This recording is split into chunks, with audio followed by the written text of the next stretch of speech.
बहुत बार पेशेंट्स हमको आके पूछते हैं कि सर ये एमआरआई रिपोर्ट है, बीइंग अ फिजियोथेरेपिस्ट आप हमको बताइए कि इसमें सर्जिकली मतलब ऑपरेशन की ज़रूरत है कि नहीं।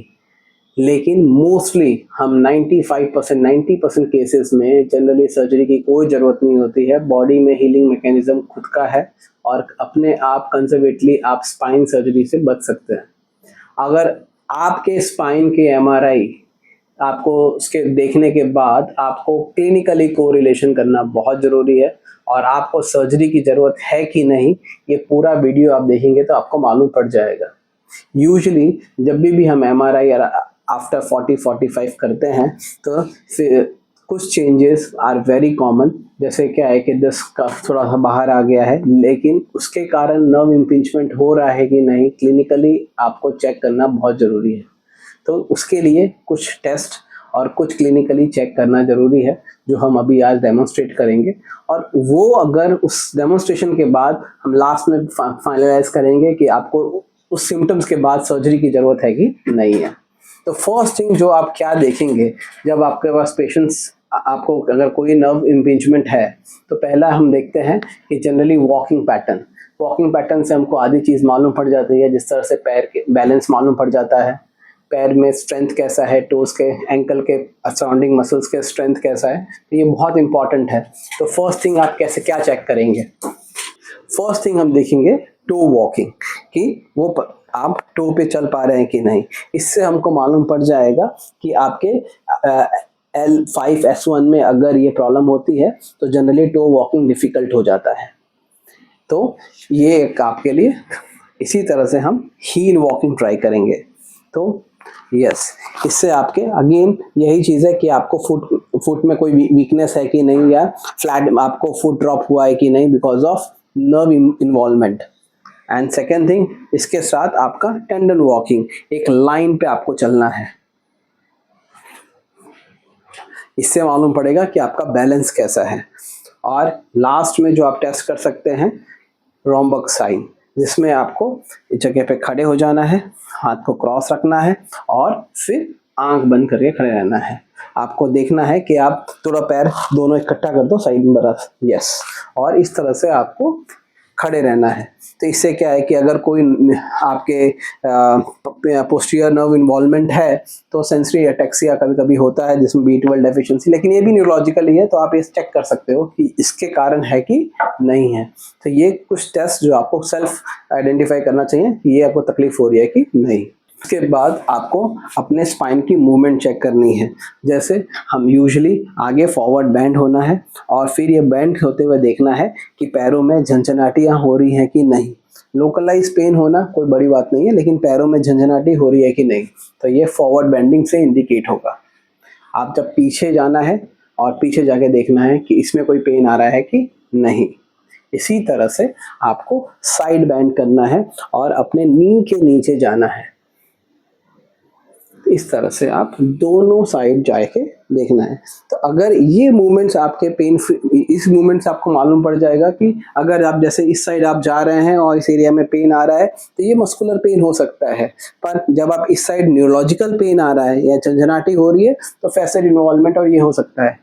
अगर और उसके लिए सबसे इम्पॉर्टेंट टेस्ट एक कैम्प टेस्ट बोलते हैं, जिसमें आपको पीछे के साइड जाना है, बॉडी को साइड में बेंड करना है एंड रोटेट करना है। तो इससे क्या है कि अगर पेशेंट को कोई झंझनाटी या नमनेस आ रही है तो ये फैसेट जॉइंट इन्वॉल्वमेंट हो सकता है।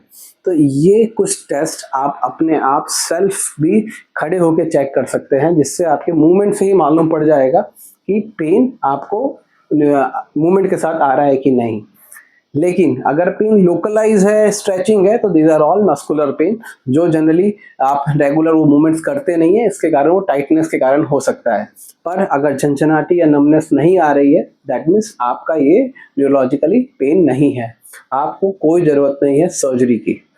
और अब एक रिफ्लेक्सेस हम चेक करते हैं। तो जनरली क्या है कि आप घुटने के यहाँ पे आप अपने नकल से जस्ट उसको हिट, आंख बंद करके आंख बंद कीजिए और जस्ट हिट करेंगे तो पैर अगर ज़्यादा इस तरह से लिफ्ट होता है। अभी एक बताते हैं, एक्सलेटेड कर, जैसे हिट करेंगे तो ये पैर ज़्यादा हिलेगा, तो ये एक्सरेटेड है या बिल्कुल मूवमेंट्स नहीं है।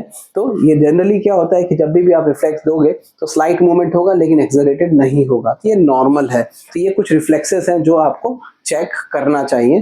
तो ये नी के लिए, एंकल के लिए अलग से आते हैं, वो आपको रिफ्लेक्सेस, जैसे एंकल के लिए आप टेंडो एक्लिस के लिए आप पीछे रख के यहाँ पे हिट कर सकते हैं रिलैक्स छोड़ के, and then you can see the ये मूवमेंट। प्लस एक क्लोनस साइन है, आप सो जाओ जरा, तो पैर को जब ऊपर स्ट्रेच करोगे तो ये हिलने लगेगा। तो ये अगर ये सब चीज़ आप चेक कर सकते हो कि अगर आपको ये कुछ टोन में चेंजेस है कि नहीं। अगर टोन में चेंजेस हैं और ये रिफ्लेक्सेस बढ़ गए हैं, then also it's a case कि जो आपका सर्जिकल साइड जा रहा है। तो ये चीज़ बहुत इंपॉर्टेंट है। फिर मसल पावर, अब इसी तरह से आप अपने पैर को ऊपर खींचिए, पंजा ऊपर खींचो, इस तरह से आप अपने डॉर्सीफ्लेक्सस और प्लांटर फ्लेक्सर की पावर चेक कर सकते हैं। यहाँ पे टो की मूवमेंट, मेरे उंगली को दबाओ, इस तरह से ऊपर खींचो, तो इससे आपको बायलैटरली चेक करना है कि अगर पेन है, पेन के साथ साथ आपको ये वीकनेस तो पैरों में नहीं डेवलप हो गई है। ये बहुत इंपॉर्टेंट है। मेरे पैर को हाथ धक्का दो, पैर को सीधा करो, सीधा करो, सीधा करो, यस, इस तरह से फिर से पैर सीधा करो, पैर सीधा करो, सीधा करो, सीधा करो, सीधा करो, सीधा करो, और पैर को उठा के देखो। तो ये सारी मूवमेंट आप जब करोगे, इसमें आपको उठाने में पैरों में तकलीफ हो रही है कि नहीं। अगर ये सब नॉर्मल है तो यानी आपके मसल वीकनेस नहीं हुए हैं। तो इसमें भी अगर मसल वीकनेस हो रहा है तो ये एक टेंशन की बात है, जो मसल नर्व इम्पिंचमेंट के कारण हो रहा है। तो इसमें भी आपको सर्जिकल ओपिनियन लेना चाहिए। अब कुछ स्पेशल टेस्ट जो आप कर सकते हैं देखने के लिए। अब ये कुछ स्पेशल टेस्ट है जो हम फिजियोथेरेपिस्ट जनरली रूटीन हमारे क्लिनिकल में ये यूज करते हैं। तो फर्स्ट एसएलआर टेस्ट है।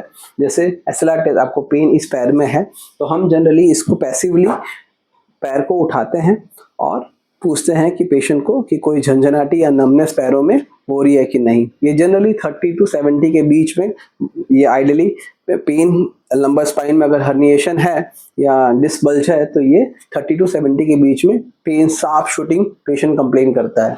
अगर यही पास हो जाता है और ऊपर तक जा रहे हैं तो पेन आ रहा है, तो ये शायद से आपका हैमस्ट्रिंग की टाइटनेस के कारण हो सकता है। तो जैसे ही आप हैमस्ट्रिंग को रिलैक्स करोगे पेन चला जाएगा। इस तरह से आप डिफरेंशिएट कर सकते हैं। तो ये एसएलआर टेस्ट है जो आप फर्स्ट आप कर सकते हैं। दूसरा, इसी के अंदर हम लोग लेस्क्यू टेस्ट बोलते हैं, जिसमें रिवर्स लेग टेस्ट होता है, जिसमें आपको अपोजिट लेग को रेज करवाना है। और ये जैसे ही रेज करोगे और शार्प शूटिंग पेन आ रहा है तो दिस इंडिकेट्स कि 100% हर्निएशन ज़्यादा बिगर है। एंड इसमें अगर न्यूरोलॉजिकल इश्यू में वीकनेस नहीं आ रहा है तो भी आप अपने आप को सर्जिकल से बचा सकते हो, क्योंकि ये कंफर्म कर रहा है कि आपको हर्निएशन है। पर अगर वीकनेस और ये सब रिफ्लेक्सेस आपके एकदम नॉर्मल हैं तो भी आप सर्जिकल से बच सकते हो, क्योंकि कंजर्वेटिवली ये ट्रीट हो सकता है। एंड अब इसके बाद अभी हम लोग फीमोरल टेस्ट एक बार चेक करेंगे। तो पेट पे सो जाओ।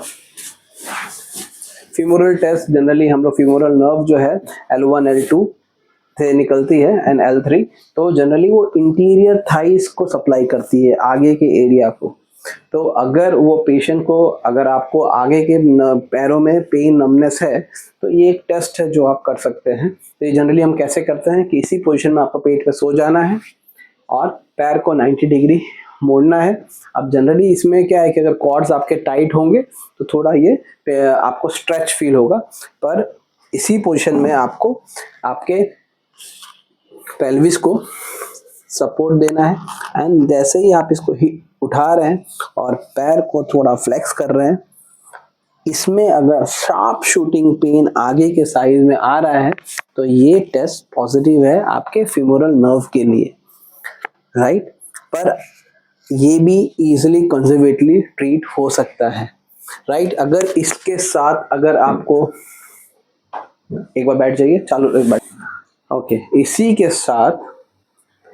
के साथ अगर आपके पैर सीधा करने में वीकनेस लग रही है या पैर को उठाने में वीकनेस लग रही है तो फीमोरल नर्व के कारण ये मसल वीक हुए हैं, तो इसमें भी आपको सर्जिकल ओपिनियन आप ले सकते हो, क्योंकि ये वीकनेस नहीं होनी चाहिए। और सिर्फ पेन है तो भी यू कंजर्वेटिवली आप ट्रीट कर सकते हो।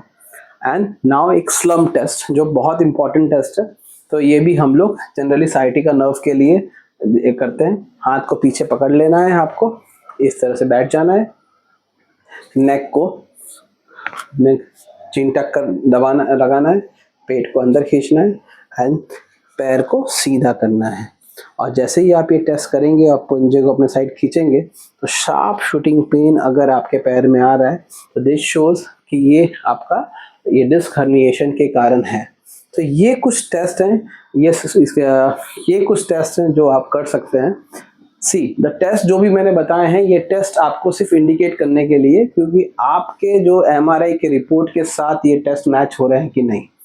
पर सर्जिकली तभी किया जाता है अगर आपके कुछ मसल वीकनेस हो, रिफ्लेक्स एक्सरेटेड हो, सुसु पॉटी का कंट्रोल चला गया हो, आप पंजे पे पैर पे चल नहीं पा रहे हो, तो ये कुछ वीकनेस के साइन हैं। ये अगर आपको अनबेरेबल पेन, तो ये अगर 4-5 सिम्टम्स हैं तो ही आप सर्जरी कर सकते हैं, या आपको पेन किलर से रिलीफ मिल जा रहा है तो you can think of conservative. क्योंकि बहुत बार ऐसा होता है कि सर्जरी के बाद भी ये 100% क्योर नहीं हो पाता, तो conservative is always good unless and until आपको वीकनेस, तो आपके स्टूल का कंट्रोल में लॉस हो रहा है, तो आपको सर्जिकल सोचना चाहिए। Thank you.